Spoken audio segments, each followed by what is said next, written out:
This is Willlard Hospital. It opened in 1869 and it was abandoned in 1995. Unlike other places where patients were treated very poorly, patients here were treated with respect and kindness. Over 50,000 patients were admitted here, and it was one of the largest asylums in the United States at the time.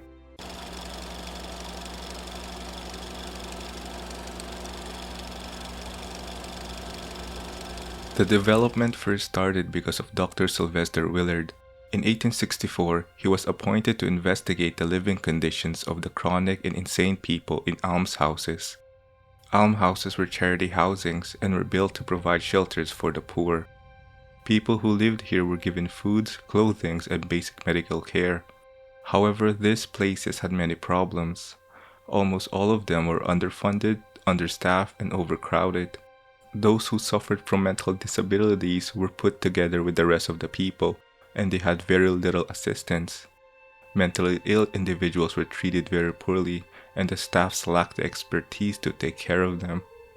He knew he needed to do something to have an alternative, since these almshouses were not in ideal living condition. On April 8, 1865, after an extensive process, a law was passed that allowed for the construction of the hospital. Unfortunately, just weeks before this was approved, Dr. Sylvester Willlard died of typhoid fever, and to honor him, the hospital was named after him.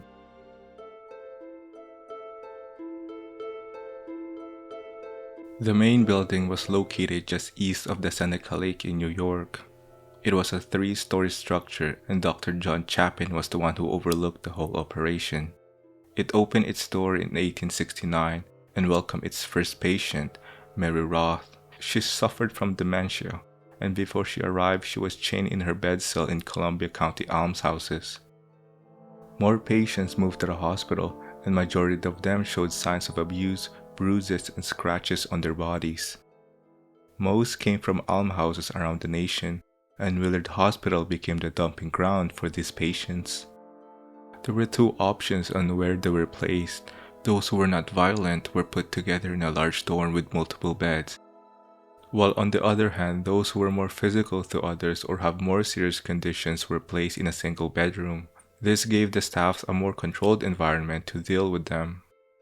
Patients were given a lot of freedom. Almost all of them were unconfined and they were allowed to walk around freely, but they were restricted to leave the premises of the hospital. With its increasing population, an extension of the hospital was built. The former college building overlooking the Seneca Lake was renovated. This was where higher functioning patients were placed.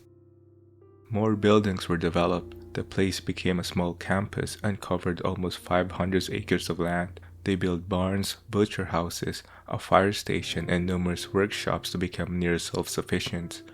Railway tracks were constructed, and trains became the major transportation to move resources around campus.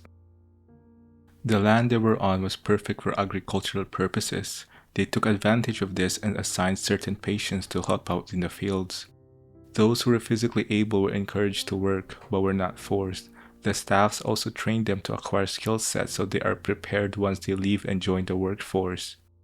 About 40% of them took part, and most of the women work in the sewing room, while the men work outdoors in the fields or in various production shops. Some were given small assignments such as cleaning, painting walls, or folding clothes. Although the place was quite self-sufficient, there were some things not readily available. Staffs would go to the nearby stores to purchase some necessary items. If certain things still not available within the vicinity, a steamboat comes in every once in a while, carrying supplies to make up their missing resources. They had a strong belief that amusement and entertainment were very important aspects to treat patients. They encouraged them to attend various activities so they can interact with others and be in a fun group environment. Bowling was quite a popular leisure activity for most, and every week they offered dancing lessons for those who were interested.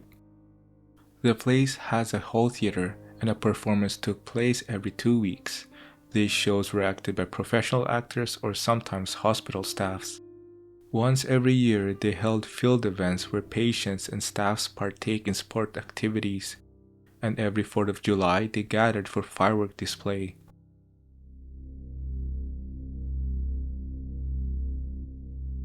Even though the place was better than other hospitals, it wasn't perfect.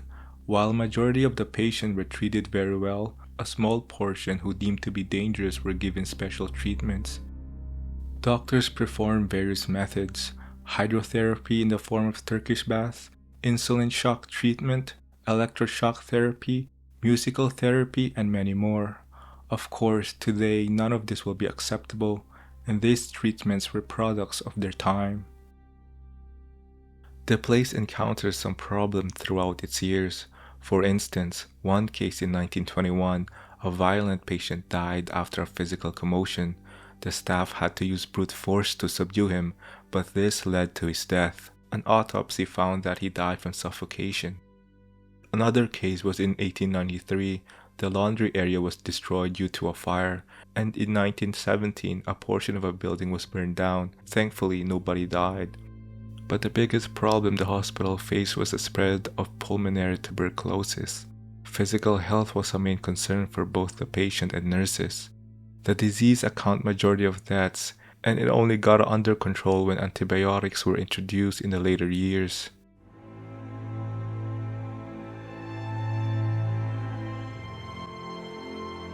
On October 31st, 1963, President John F. Kennedy signed the Community Mental Health Act.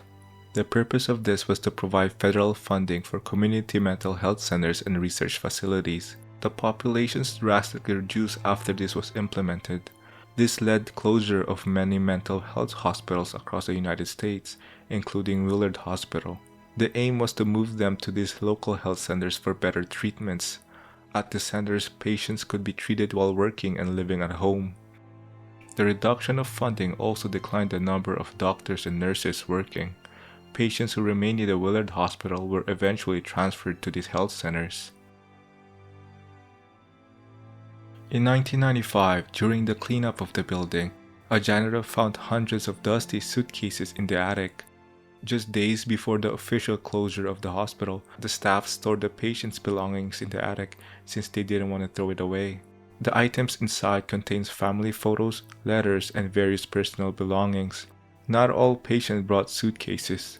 It is believed that this belonged to the patients who thought they were going for a vacation, but only to be transferred to this place. Almost half of them died in the campus. Most of them were unclaimed and now buried in unmarked graves. Lawrence Mocha, a fellow patient of the hospital, was the main gravedigger. He buried more than 1,000 patients. He died at the age of 90 in 1968. Today, majority of the buildings shut down and abandoned, but a small portion of the campus is still in use.